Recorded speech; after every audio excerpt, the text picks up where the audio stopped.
Hi, this is Mohan Roy, founder of Career Path Institute. आप सभी का हमारे यूट्यूब चैनल पर स्वागत है।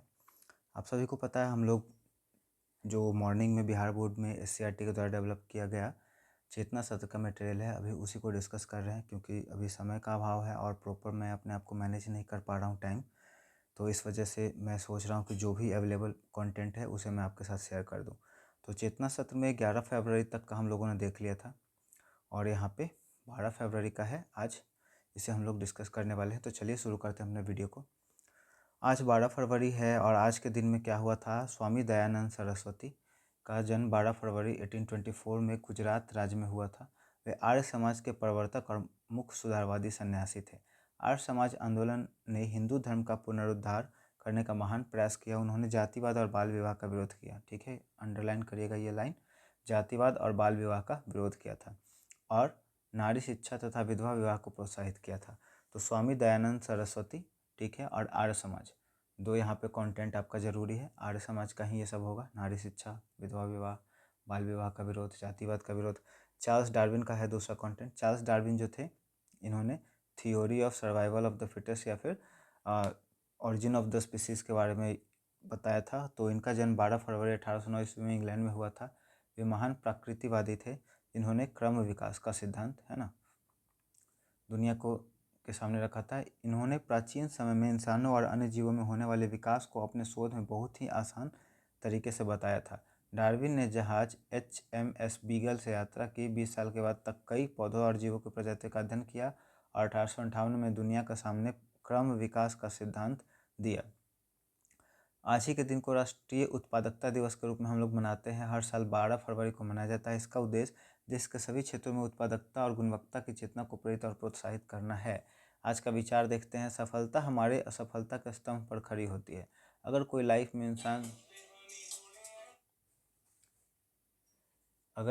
में कोई इंसान सफल हुआ है तो इसका मतलब है कि उस प्रोसेस में वो कई बार क्या हुआ होगा, असफल हुआ होगा, हारा होगा। अज्ञानता ही सभी सुखों का मूल कारण होता है। ठीक है, ज्ञान और विवेक ही वह प्रकाश है जो हमें, जिससे हम मुक्ति पा सकते हैं। अज्ञानता ही सभी दुखों का मूल कारण होता है, सुखों का नहीं। सामान्य ज्ञान, वेदों की संख्या कितनी है? 4, जिसमें बात करें पहला का तो ऋग्वेद, दूसरा सामवेद, तीसरा यजुर्वेद और चौथा अथर्ववेद। ठीक है, सबसे प्राचीन वेद कौन है? तो ऋग्वेद सबसे पहला और प्राचीन है। अशोक किस वंश का राजा था? तो ये मौर्य वंश के सबसे शक्तिशाली राजा हुए। सुंदरबन डेल्टा कहाँ स्थित है? पश्चिम बंगाल में। ओणम किस राज्य का प्रसिद्ध त्यौहार है? तो केरल का। ठीक है, आगे रीजनिंग है, रीजनिंग आप खुद से कर सकते हैं। इंग्लिश के कुछ वर्ड है जिसे हम लोग देखेंगे। फुट का प्लूरल होता है फिट, तुथ का प्लूरल होता है तिथ, ये सिंगुलर टू प्लूरल है। लाउस का होता है लाइस, माउस का होता है माइस, चाइल्ड का चिल्ड्रन। उसी तरह से यहाँ विपरीत शब्द है। दयालु का निर्दयी, जय का पराजय, गुण का दोष, आय का व्यय, अनुकूल का प्रतिकूल। प्रेरक प्रसंग में एक स्टोरी होगा जो कि जिनका आज बर्थडे है उनसे रिलेटेड है, स्वामी दयानंद सरस्वती से रिलेटेड है। भारतीय समाज सुधार आंदोलन में एक महान चिंतक, विद्वान और राष्ट्रभक्त थे। इनका जन्म 12 फरवरी 1824 में गुजरात के टंकारा गांव में एक धार्मिक ब्राह्मण परिवार में हुआ था। उनका बचपन का नाम मूल शंकर था, बाद में उनका नाम बदल करके दयानंद सरस्वती हो गया। बचपन से ही वह अत्यंत बुद्धिमान, जिज्ञासु और सत्य की खोज में रुचि रखने वाले बालक थे। एक बार शिवरात्रि के अवसर पर मंदिर में जागरण करते समय उन्होंने देखा कि चूहे शिवलिंग पर चढ़कर प्रसाद खा रहे हैं। इस घटना से उनके मन में मूर्ति पूजा और अंधविश्वास के प्रति गहरे प्रश्न खड़े कर दिए।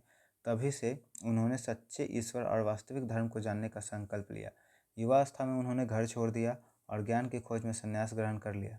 स्वामी दयानंद ने अनेक वर्षों तक देश के विभिन्न भागों में भ्रमण किया और विद्वानों से शास्त्रों का अध्ययन किया। वेदों के गहन अध्ययन के बाद उन्होंने निष्कर्ष निकाला कि वेद ही सच्चे ज्ञान का मूल स्रोत हैं। उन्होंने वेदों की ओर लौटो का संदेश दिया और समाज को सत्य, ज्ञान और नैतिकता के मार्ग पर चलने की प्रेरणा दी। उन्होंने समाज में फैली कुरीतियों जैसे अंधविश्वास, जाति भेद, बाल विवाह, अशिक्षा का विरोध किया। नारी शिक्षा, विधवा पुनर्विवाह और समानता के वो प्रबल समर्थक थे। समाज सुधार के उद्देश्य से उन्होंने 1875 ईस्वी में आर्य समाज की स्थापना की। तो आर्य समाज के संस्थापक भी थे जिन्होंने भारतीय समाज में जागरूकता, आत्म सम्मान की भावना को बढ़ावा दिया।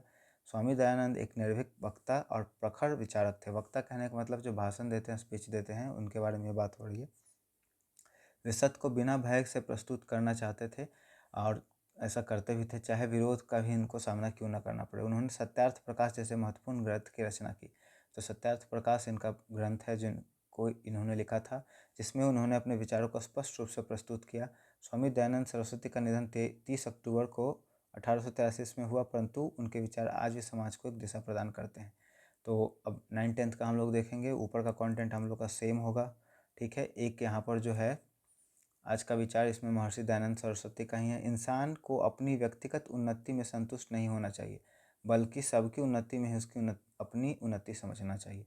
तो ये बोल रहे हैं कि परोपकार करिए, आप अपने आप को आगे तो लेकर जाइए ही, और आपके आसपास में जो भी लोग हैं या जो भी आप कर सकते हैं लोगों के लिए करिए, ठीक है। तो यहाँ पे समसामयिक करंट अफेयर में है, विश्व कैंसर दिवस कब मनाया जाता है? तो ये 4 फरवरी को मनाया जाता है। कार्लोस अल्काराज किस खेल के खिलाड़ी हैं? तो लॉन टेनिस के हैं। ऑस्ट्रेलियन ओपन पुरुष एकल खिताब किसने जीता? कार्लोस अल्काराज ने। भारत के स्वास्थ्य एवं परिवार कल्याण मंत्री कौन है? श्री जगत प्रकाश नड्डा। उसके बाद समान गान में और है, डार्विन ने किस प्रसिद्ध जहाज पर सवार होकर दुनिया की यात्रा की? HMS beagle. डार्विन द्वारा प्रतिपादित विकासवाद के सिद्धांत को किस नाम से जाना गया? प्राकृतिक चयन का सिद्धांत, है ना, नेचुरल सिलेक्शन के सिद्धांत से हम लोग जानते हैं इसे। डार्विन का सबसे प्रसिद्ध पुस्तक का नाम क्या है? Origin of the species. Darwin ने मानव विकास पर कौन सी पुस्तक लिखी? The descent of man. Darwin के साथ किस अन्य वैज्ञानिक ने स्वतंत्र रूप से प्राकृतिक चयन का सिद्धांत प्रस्तुत किया था? Alfred Russel Wallace. ठीक है, यहाँ पे कुछ हिंदी में एक वर्ड है खिचड़ी पकाना, मुहावरे हैं, इसका अर्थ होगा गुप्त योजना बनाना, कान भरना, पीठ पीछे शिकायत करना या भड़काना, कंधे से कंधा मिलाना, पूरा सहयोग देना, कलम तोड़ना मतलब बहुत अच्छा लिखना, है ना। हम लोग मुहावरे का यूज़ करते हैं, आज तो कलम तोड़ के लिखे, मतलब एग्जाम बहुत अच्छा गया। उड़ती चिड़िया पहचानना, रहस्य की बात दूर से जान लेना। अब इंग्लिश में है, VGA का full form video graphic array, HDMI high definition multimedia interference, GUI graphical user interface, API application programming interface, HTTP hyper transfer protocol, hyper text transfer protocol, HTTPS hyper text transfer protocol secure. Bharat का कुल भौगोलिक क्षेत्रफल कितना है? 94,163 वर्ग kilometre. Shivalik श्रेणी का विस्तार बिहार के किस जिले में है? चंपारण जिले में। पाइराइट के उत्पादन में बिहार का कौन सा स्थान है? प्रथम। ये आपके लिए इंपॉर्टेंट हो जाएगा। बिहार की जलवायु कौन सी है? मानसूनी उपोष्ण कटिबंधीय। रीजनिंग है, रीजनिंग के साथ हमारा आज का कंटेंट खत्म होता है। मुझे उम्मीद है आपको ये वीडियो पसंद आया होगा। अगर ये किसी भी तरह से आपके लिए हेल्पफुल है और आपके परिवार के सदस्यों के लिए हेल्पफुल है तो इसे ज़रूर शेयर कर दें, वीडियो को लाइक कर दें, और अगर आप मुझे सपोर्ट करना चाहते हैं तो हमारे चैनल को सब्सक्राइब कर दें। Thank you so much.